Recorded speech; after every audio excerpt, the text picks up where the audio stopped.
Hola, buenas noches, tardes, días. Mi nombre es Sofía Celis. Hoy vamos a hacer un breve análisis psicológico de Evangelion. Este análisis está enfocado a los personajes principales y además de eso quisiera comentarles que voy a tomar aspectos tanto del manga como del anime. Esta historia es filosófica, psicológica, de misterio, ciencia ficción y pues a grandes rasgos trata sobre que los ángeles quieren apoderarse del planeta Tierra y para evitar esto unos chicos son seleccionados los cuales se encargarán de defenderla. Sabiendo esto, vamos a empezar por el análisis del personaje principal, Shinji. Si vemos primero cómo es en el anime, en su exterior es bondadoso y su interior es depresivo. Ahora bien, si vemos cómo se muestra en el manga, en el exterior es depresivo y en su interior es estoico. Comencemos por situar a Shinji en el trastorno de depresión mayor. ¿Cómo nos damos cuenta de que Shinji está pasando por esto? Un rasgo muy importante en este trastorno es que se encuentra triste, sin esperanza, vacío, sensaciones de este tipo que son mostrados a lo largo de toda la historia, tanto en el manga como en el anime. Otro punto importante que vemos es la significativa disminución que tiene del interés hacia las cosas, actividades, todo esto. Por ejemplo, una parte donde se refleja esto es donde el maestro le hace como un test preguntándole sobre su futuro y Shinji no le importa en lo más mínimo y aparte de eso ni siquiera lo había pensado. Luego, a lo largo de los días dentro de la historia, podemos ver un diálogo interno de Shinji donde hay mucha culpa y también diría que se siente inútil ante la vida. La culpabilidad la podemos ver más exactos cuando está la muerte, por ejemplo, de Toji, se siente sumamente culpable y también con la muerte de Kaworu y diversas situaciones. Algo más muy destacable en su personalidad es lo difícil que es tomar decisiones para él. Y también quisiera añadir cómo es tan importante la presión social al grado de que lo mueve en la mayor parte de estas mismas decisiones. Algo más que es muy constante dentro del diálogo interior de Shinji son los pensamientos de muerte. Vienen constantemente a él y aparte de eso hay como un desinterés que lo une al punto de la muerte donde dice que ya no le importa nada, que mejor morir y todo eso y pues se enlaza dentro de lo mismo de la depresión. Ya que vimos los puntos que hacen ver una notable depresión en Shinji, yo quisiera hacer ver, considerando que existe a nivel leve, moderado y grave, que hay como una progresión en Shinji de todo esto. Para saberlo definir tenemos que ver qué tanto deterioro hay en su área social por parte de la depresión. En el área leve, pues es poco el deterioro en el área social y es manejable. Y pues en el área grave, pues ya no es simplemente manejable. Así que en el punto medio yo diría que es como una oscilación entre manejable, no manejable, a veces sí, a veces no. Es por eso que yo diría que hubo como un progreso empezando de leve, luego pasando a moderado y finalmente a grave, ya que al principio de la historia era un poco más manejable la situación de Shinji, por ejemplo en el área social, o sea, puede socializar, a lo mejor no muchísimo, no es súper sociable, pero es manejable. Y conforme va avanzando la historia, pues se va deteriorando más a un punto donde se va aislando y ya no hay buen manejo en ciertas crisis. Al final de la historia podemos ver ya crisis muy graves donde Shinji ya no quiere prácticamente ni pararse, está en posición fetal esperando su final prácticamente. A lo largo de la sintomatología de Shinji, creo que hay algunos mecanismos de defensa muy simbólicos dignos de analizarse. Comenzando por la disociación, que consiste en un distanciamiento de la realidad. Hay diálogos muy representativos de la disociación. Por ejemplo, mencionan una escena. Cada vez que ocurre algo triste o doloroso, imagino que no soy yo, que solo miro todo desde afuera, como si fuera otro yo a quien le ocurren todas esas cosas. Luego tenemos otro diálogo un poco más adelante que también hace referencia a la disociación, diciendo: mi corazón y mi cuerpo se iban separando poco a poco. Estos diálogos nos dejan ver muy bien las actitudes que Shinji toma para lidiar con situaciones dolorosas de la vida. Y no solo se queda ahí, también hay amnesia disociativa. La amnesia disociativa la vemos cuando pasa el evento de su madre, donde desaparece repentinamente y Shinji no lo recuerda. Por más que su padre le dice, pero Shinji, ¿tú estabas ahí? Pues Shinji dice que no se acuerda. Y bueno, yo diría que no es que quiera conscientemente no acordarse, pero inconscientemente sí. Es más fácil no acordarse a afrontar la realidad. Aquí también podemos percibir algo de negación, resistencia, y en varias escenas es muy explícito cuando Kaji le dice la verdad a Shinji respecto a lo que está pasando en el planeta, y Shinji no quiere escuchar, a pesar de que Kaji le dice que es importante que sepa. Está en negación y no quiere. Shinji prefiere evadir las situaciones difíciles para él. Incluso hay un diálogo donde dice, la verdad es un peso demasiado grande para mí. Hay una escena donde muestra un pequeño cuadro de ansiedad Shinji, es en el manga, donde cuando pasa lo de Rei, que Rei muere, está enojado con Kaworu porque, pues ya saben, Kaworu insensible. Se enoja con él, lo quiere golpear, pero a la hora que lo quiere golpear empieza a hiperventilar y se desmaya. Luego de eso va y se queda, a pesar de todo lo que pasó, unos días con Kaworu porque no quiere lidiar con la tristeza de Misato al regresar con ella y prefiere quedarse ahí, a pesar de que no le agrada a Kaworu. La razón por la que él dice que se queda es porque él es el único que no está triste.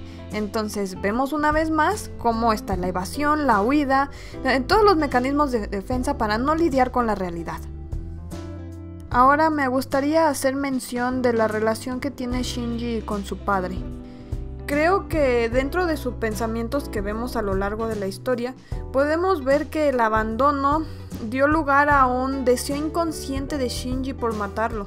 Claro, inconsciente, él no sabe esto conscientemente. Conscientemente solo sabe que lo detesta. Ahora, si vemos el lado de la madre, pues la ausencia de su madre y también creo que el poco reconocimiento de su padre le dio lugar a mucha inseguridad y baja autoestima a la vida de Shinji. Bien, ahora pasemos a Rei. Rei fue hecha del ADN de Yui y Lilith. Creo que es algo complicado de analizar porque no sé dentro de la historia qué tanto tenían influencia Gendo sobre ella, pensando en su personalidad, pero a grandes rasgos respecto a lo que yo pienso, me voy a atrever a decir que sufre del trastorno de alexitimia. La alexitimia es la incapacidad de hacer corresponder las acciones con las emociones, es decir, la incapacidad o dificultad para expresar verdaderamente los sentimientos o las emociones. Y no quiere decir que no tengan sentimientos, sino más bien que es desmedido, o sea, no es lo adecuado, o sea, cuando sienten la emoción no saben cómo expresarlo, entonces pues es muy débil la demostración o en algunas ocasiones pues es demasiada la intensidad. Los puntos que, por ejemplo, me hacen pensar esto sobre Rei es la inaccesibilidad en su personalidad, así como su misterio y su personalidad sombría, así como sus ojos también. Incluso hay un diálogo que dice: ella es una chica que no se expresa con palabras, sino con la mirada. Hay una escena donde Rei muy claramente muestra que no sabe cómo expresar lo que está sintiendo. La escena donde Shinji está muy preocupado por Rei porque cree que pues no sabe si murió o no y va y corre a salvarla, y cuando abre la cápsula se da cuenta que está viva, se pone muy feliz y Rei se sorprende de la expresión y dice que no sabe cómo reaccionar, y Shinji le dice pues puedes sonreír en estas situaciones. Y es a partir de aquí que el Rei intenta aprender a sonreír y aplicarlo en su vida a pesar de que le cuesta trabajo. Otras partes donde creo que las reacciones de Rei son desmedidas, bueno, al contrario de las otras donde no hay realmente reacciones, en estas creo que son muy elevadas, que son donde Shinji toma por ejemplo los lentes de Gendo y Rei se enoja demasiado. Y también cuando habla también con Shinji sobre Gendo y él le expresa que le desagrada, entonces ella se enoja tanto al punto de bofetearlo. También la relación de Shinji y Rei en el anime no profundiza mucho. En el manga tampoco crean que demasiado, pero un poco más, es un poquito más explícita. Y aquí podemos ver el proceso interno de Rei, donde se da cuenta que se está enamorando de Shinji poco a poco. Pero no crean que se da cuenta muy fácilmente, también es un proceso de confusión dentro de ella y que a pesar de eso no lo expresa como alguna otra persona. Sin embargo, a pesar de no expresárselo realmente a Shinji, llega al extremo de morir por él. Ahora revisemos un poco el caso de Asuka. La marcó terriblemente la situación que pasó con su madre. Y cómo no, pues racionalmente sabemos que la madre pues perdió el equilibrio mental y emocional por un experimento fallido. Pero, mejor dicho, Asuka era una niña, ella no podía entenderlo y aunque lo entendiera era muy doloroso, así que ella como niña lo único que pudo entender fue el rechazo que le dio su madre, que la ignoraba y que pues la perdió. Ante los ojos de las personas que la rodean, Asuka puede ser simplemente una persona arrogante, egoísta, que quiere destacar en aspectos superficiales. Pero la verdad es que todo esto lo hizo para protegerse. Es cierto que Asuka es muy violenta, psicológica y físicamente también, porque pues le anda pegando por ahí a la gente. Y también verbalmente usa mucho la comunicación agresiva. Si pensamos todos estos aspectos juntos, podemos ver un complejo de superioridad en Asuka, que de hecho es un mecanismo inconsciente para compensar los sentimientos de inferioridad, resaltando aquellas cualidades en las que sobresalen. Con esto podemos entender cómo así compensaba pues su baja autoestima, su inseguridad, destacando todo lo que ella consideraba en lo que era buena. Usualmente se sienten apartados de los grupos sociales, que esto podría explicar el sentimiento de soledad que ella mostraba. Otro punto notorio dentro de estas características era la opinión que tenía de ella misma, que era exageradamente positivo respecto a su valor y sus habilidades, también teniendo unas muy altas expectativas de ella misma y de los demás, incluso siendo irreales. Por ejemplo, vemos varias veces cómo se autoexigía demasiado en el EVA y hacia los demás. Por ejemplo, recuerdo la escena donde estaba aprendiendo a bailar para coordinarse con Shinji y le exigía demasiado a Shinji, culpándolo a él que era su culpa por lo que no lograban coordinarse. En esta misma escena del baile podemos ver un claro alejamiento social, que lo hace a fin de cuentas por temor al fracaso. Es la parte donde Rei toma el lugar de Asuka y se puede coordinar perfectamente con Shinji. Entonces pues Asuka se siente sumamente mal y prefiere simplemente aislarse. Y de igual manera no quiere escuchar opiniones de Misato, de Shinji y pues es fácilmente herida. Esta parte de que es fácilmente herida creo que también es un motivo que deriva su personalidad iracunda y que la lleva nuevamente a caer en la violencia.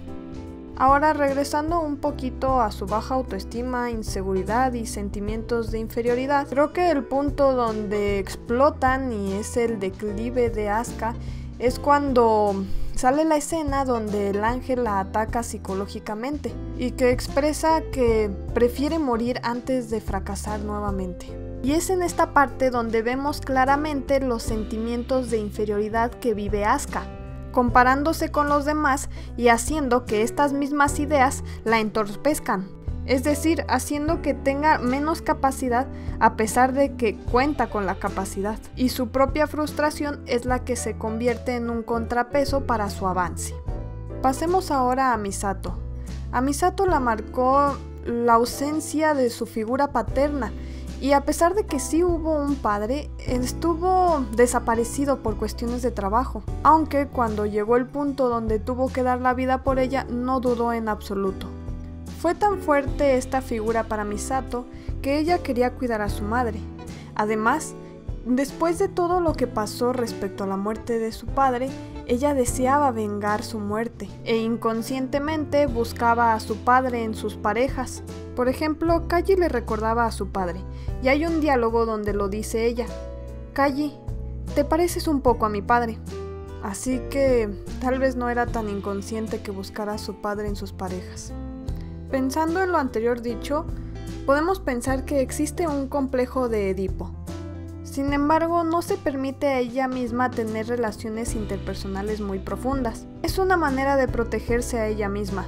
Trata de cumplir un rol paternal, maternal con Shinji, pero finalmente no le sale tan bien como ella hubiera querido, aunque creo que logró llenar algo de su vacío emocional con Pen Pen, pues hay una escena donde ella comenta que adoptó a Pen Pen de su anterior trabajo, ya que hacían como pruebas en él y pues ya no le servía, los iban a deshacer de él y pues Misato dijo no, yo lo quiero, y pidió permiso de adoptarlo, y así fue como llegó a su vida.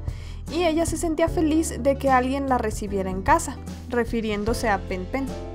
Y hay una escena ya al final de, aparentemente, de la vida de Misato, donde besa a Shinji, donde el beso tiene un trasfondo manipulador a mi manera de ver, que es muy interesante, pues a pesar de que Shinji sabe que pues ese beso, lo que le dice, no son más que palabras para conseguir lo que ella quiere, termina aceptando y cumpliendo el último deseo de Misato, que es subir al EVA.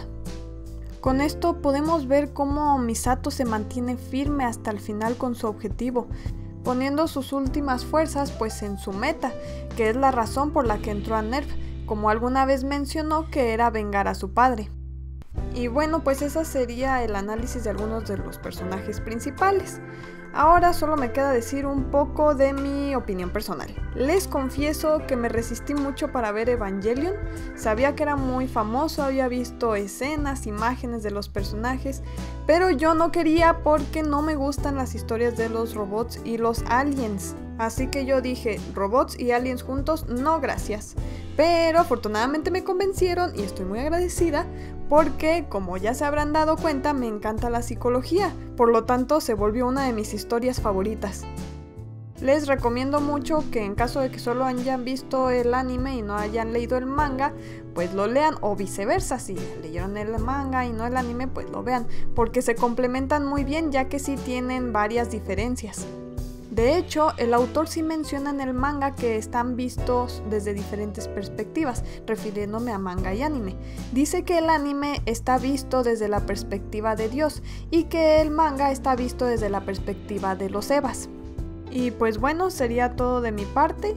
Si tienes algún comentario, observación, opinión diferente o alguna sugerencia de algún otro análisis psicológico que te guste, puedes dejármelo aquí abajo con confianza y lo revisamos. Muchas gracias y nos vemos en el próximo video.